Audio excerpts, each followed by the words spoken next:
Jualanmu kurang nampol. Jangan sebel dulu, mungkin Anda hanya perlu merubah tulisannya.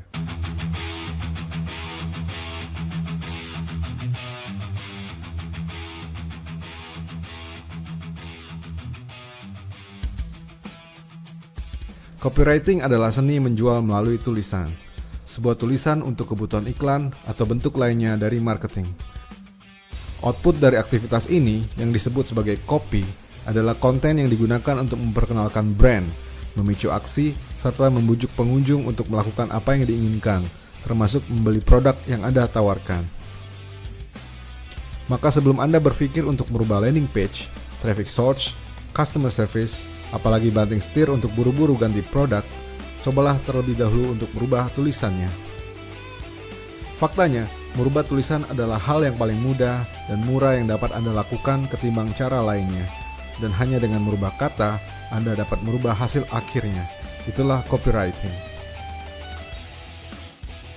Rumus sederhana dari copywriting adalah AIDCA, yaitu attention, perhatian. Tarik perhatian dengan sebuah headline yang menarik. Interest, minat. Ceritakan masalah dan beritahu jalan keluarnya. Desire, hasrat. Ciptakan keinginan yang dapat memenuhi kebutuhan emosional. Conviction, keyakinan. Ubah skeptisisme menjadi rasa percaya dengan testimonial, data statistik, dan lain sebagainya. Action, aksi. Arahkan secara jelas bagaimana mereka dapat memperolehnya. Berikut 3 tips sederhana dalam copywriting yang dapat Anda terapkan. Pertama, fokus pada benefit, bukan fitur. Kesalahan utama dari setiap marketer adalah bagaimana mereka terlalu membanggakan dan menonjolkan fitur-fitur dari produk yang sedang dijual. Seorang penjual obat dapat menyebutkan, obat tidur X diekstrak dari akar langka pepohonan hutan Amazon, super eksklusif yang dikemas secara higienis dengan pengiriman kedap udara. Tapi siapa yang peduli? Bagaimana jika ia merubah kalimat penjualan menjadi seperti ini? Obat tidur X, gunakan sekarang, 2 jam lagi Anda akan tidur sepulas bayi. Tentu saja, orang yang sedang frustasi dengan masalah tidur akan lebih tertarik dengan penawaran ini.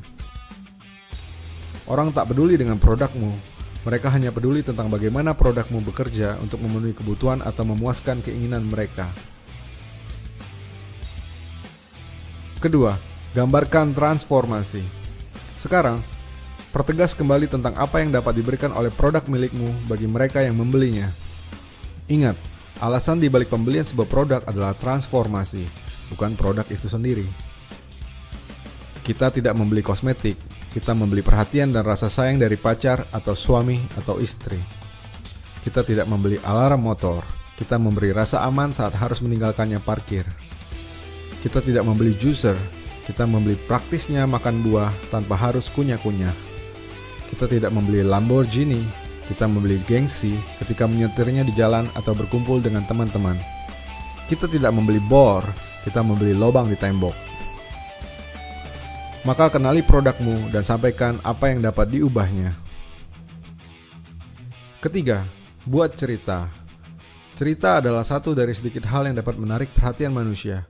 Setiap hari, kita menyampaikan dan mendengarkan cerita dari teman, film, buku, hingga lirik lagu.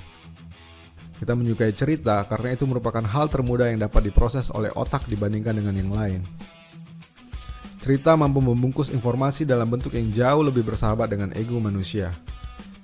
Storytelling merupakan salah satu teknik yang sangat ampuh saat melakukan pemasaran.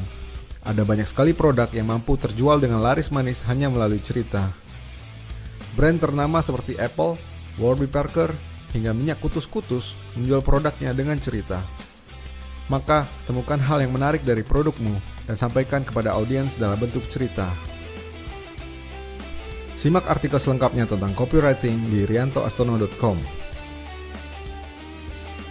Saya Rianto Astono.